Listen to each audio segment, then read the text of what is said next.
उलझनें जब जरूरत से ज्यादा बढ़ जाती हैं तो हम बेचैन हो जाते हैं। हमारे लिए दुनिया का एक दरवाजा भी जब बंद होता है तो हमारी फिक्र शुरू हो जाती है। जब हमारे अपने हमारी तरफ पीठ कर लेते हैं तो हमें दुख होता है। हम अपने आप को अपमानित मानते हैं। जिंदगी में हमें बहुत से शुभ चिंतक मिलते हैं, लेकिन उनसे भी ज्यादा मिलते हैं अशुभ चिंतक। हमारा बुरा सोचने वाले, हमारा बुरा चाहने वाले,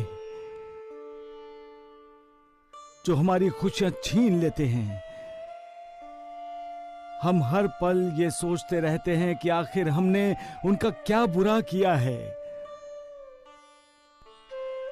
हमने तो सदा उनके लिए दुआ की है और सदा उन्हें दुआएं दी हैं, तो फिर ये हमें बद्दुआ क्यों देते हैं? अपनी पुरानी यादों को भूल जाने के लिए हम भूतकाल का, गुजरे हुए कल का दरवाजा बंद कर सकते हैं। हम वर्तमान में जीते हैं, भविष्य पर नजर रखते हुए, लेकिन जब कोई हमारे भविष्य का भी दरवाजा बंद कर देता है तो हमारा ध्यान बिखर जाता है। किसी एक चीज पर हमारा ध्यान नहीं रहता। जब हमारा ही अपना कोई हमारे लिए हमारे ही घर का दरवाजा बंद कर देता है तो हमारे दिल को गहरी चोट पहुंचती है, और ऐसे जख्म कभी भरते नहीं, क्योंकि तब हमें दिखाई देता है कि हमारा हमसे दूर चला जा रहा है। जब भी कोई दुखदाई घटना घटती है तो इंसान को लगता है कि उस पर आसमान टूटकर गिर गया है। जब इंसान कोई दुखदाई समाचार सुनता है तब भी ऐसा ही लगता है उसे कि आसमान उस पर टूटकर गिर गया है। आसमान के टूटने का मतलब ही है इंसान के जीवन में प्रलय मच जाना, उसके भविष्य को आग लग जाना, उसकी खुशियां बर्बाद हो जाना, उसका विश्वास डोल जाना। इंसान को यह भरोसा होता है कि आसमान कभी नहीं गिरेगा। जिन खंभों पर आसमान खड़ा है वो खंभे इंसान की आंखों को दिखाई नहीं देते, फिर भी उसे विश्वास होता है कि आसमान कभी नहीं गिरेगा। लेकिन जब उसे लगता है कि आसमान गिर गया, यानी मालिक की उस पर कृपा नहीं रही, तब उसकी श्रद्धा, आस्था, विश्वास दांव पर लग जाते हैं। ऐसे समय पर इंसान भूल जाता है कि मालिक रहीम है, रहम दिल है। वो इंसान को संभालता है, उसे संवारता है। इंसान के दुख, दर्द, वेदना रूपी घावों पर मरहम लगाता है। उसे आशा की किरण दिखाते हुए उसके मन में फिर से विश्वास जगाते हुए कहता है, पगले, आसमान गिरा नहीं है, ना ही कभी गिरेगा। मैं हूं ना, ये सारा तुम्हारा भ्रम है, वहम है। उठो, आंसू मत बहाओ, जिंदगी की नई शुरुआत करो। मैं तुम्हारे साथ हूं। और ये कहने की जरूरत नहीं है कि मालिक जिसके साथ होता है, जिसका साथ देता है, जिसके साथ चलता है, उसकी जिंदगी सफल होती है।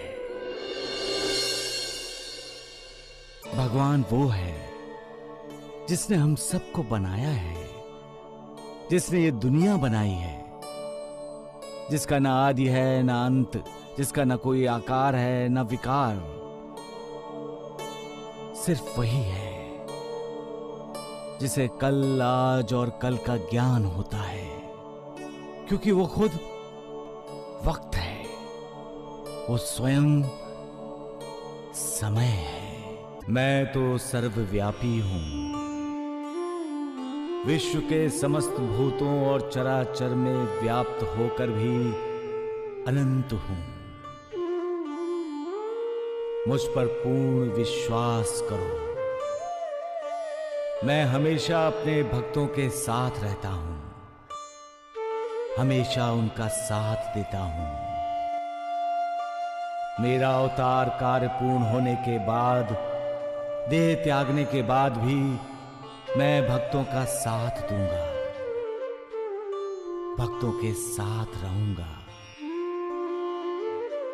मैं नहीं रहूंगा, परंतु मेरी समाधि भक्तों से बोलेगी, भक्तों को सुनेगी और उन्हें यह विश्वास दिलाती रहेगी कि मैं हूं। मेरी अस्थियां आशा और विश्वास का संचार करती रहेंगी। जो अनन्य भाव से मेरी शरण में आएगा, उसका उद्धार मेरी समाधि करेगी। इसलिए निराश ना होना कि मैं तुमसे विदा ले लूंगा। मेरे जाने के बाद भी मैं तुम्हें विश्वास दिलाता रहूंगा कि मैं तुम्हारे साथ हूं। तुम हमेशा मेरी समाधि को, मेरी अस्थियों को भक्तों के कल्याण के लिए, उनके उद्धार के लिए चिंतित पाओगे। क्यों लगता है तुम्हें ऐसा कि तुमने अपनी आत्मा खो दी है? क्यों लगता है तुम्हें कि तुमने अपने आप को खो दिया है? उस मालिक को ढूंढने के लिए कहीं जाने की जरूरत नहीं है, न मंदिर में, न हिमालय में, सिर्फ अपने आप में ढूंढो, अपने अंदर झांको। अरे बुद्धू, मालिक को जानने से पहले अपने आप को जानो। मालिक से परिचय बढ़ाने से पहले अपने आप से परिचित हो जाओ। अपने आप से परिचित नहीं होगे तो दूसरों को अपना परिचय कैसे दोगे? अपने आप को सिर्फ एक शरीर मत समझो। अगर तुम अपने आप को शरीर समझोगे तो अपने उद्धार की सीढ़ियां नहीं चढ़ सकोगे। और उद्धार की सीढ़ियां चढ़ना है तो तुम्हें अपने अंदर जाने की सीढ़ियां उतरनी होंगी। सीढ़ियां उतरो, तभी तुम्हारी भेंट तुम्हारे शरीर में रहने वाले अशरीरी से होगी। कौन है यह अशरीरी? एक दिव्य तेज, एक दिव्य रोशनी जो परमात्मा का अंश है, मालिक का प्रतिनिधि है, हमारे शरीर का चैतन्य है, जिसे हम आत्मा कहते हैं। एक बार आत्मा से परिचित हो गए तो तुम्हें अद्भुत और दिव्य आनंद का स्रोत प्राप्त होगा। तब तुम एक नई दृष्टि से दुनिया को देखोगे और जान जाओगे कि यहां कोई दूसरा नहीं है, सभी एक ही हैं, क्योंकि हर किसी में वही आत्मा है जो परमात्मा का तेज है, अंश है, प्रतिनिधि है। ऐसे सवाल फिर मन में उठेंगे ही नहीं, क्योंकि आत्मा का साक्षात्कार होने के बाद तुम जान जाओगे कि कोई तुमसे दूर नहीं गया है, कोई तुम्हें छोड़कर नहीं गया है। हर कोई तुम्हारे पास है, तुम्हारे अंदर ही तो रहता है।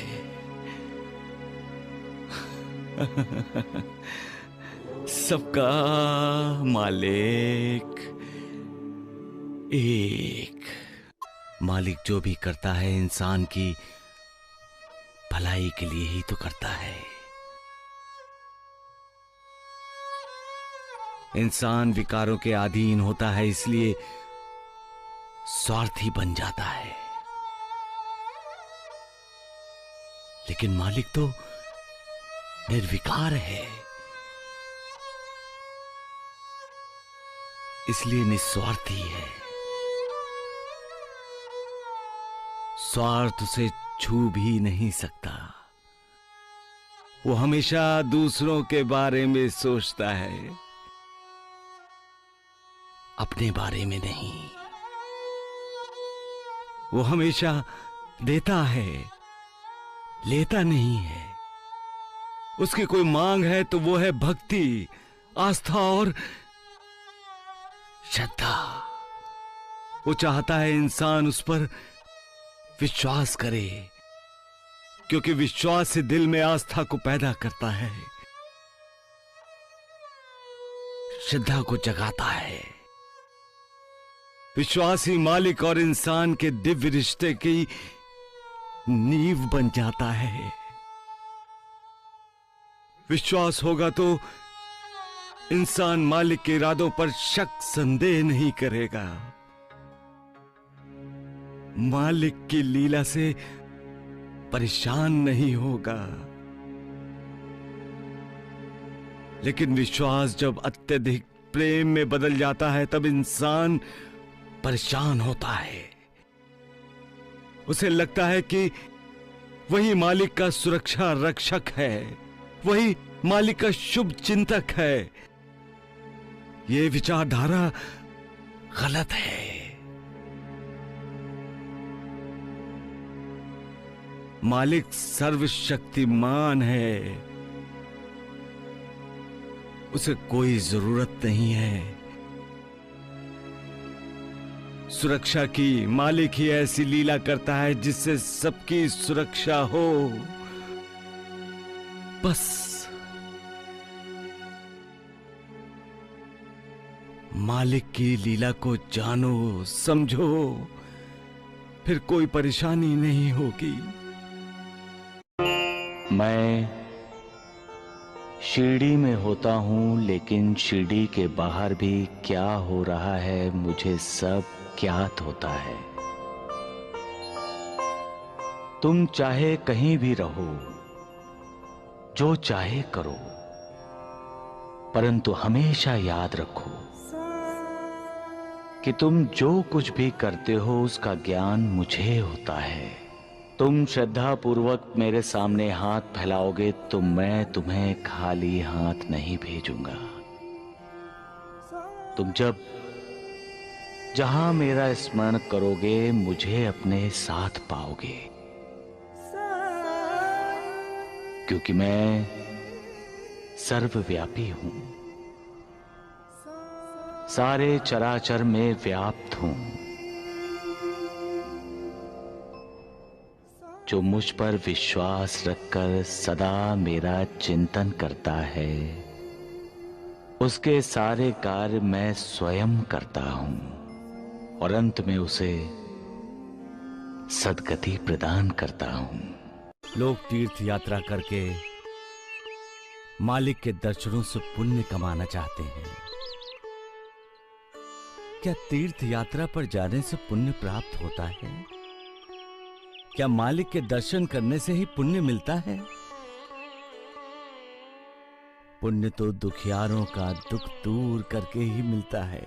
जख्मी लोगों को राहत दिलाने से भी पुण्य मिलता है। जो दूसरों के आंसू पोंछता है उसे मालिक के दर्शन करने की जरूरत भी क्या है? खुद मालिक उसके दर्शन के लिए बेताब रहता है। भूखे प्यासे की भूख प्यास मिटाना मालिक की भक्ति करने जैसा ही तो है, क्योंकि जो दूसरों की भूख प्यास मिटाता है उसी में ही दूसरों को मालिक के दर्शन होते हैं। भटके हुए को राह पर लाना मालिक की पूजा करने जैसा ही है। जो दूसरों की मदद करता है उसकी मदद मालिक खुद करता है, और जो दूसरों की मदद नहीं करता, किसी के जख्म पर मरहम नहीं लगाता, दुखियारों के आंसू नहीं पोंछता, भूखे प्यासे को रोटी पानी नहीं देता, उसे मालिक के दर्शन करके या तीर्थ यात्रा पर जाकर कोई भी लाभ नहीं होता। सबका मालिक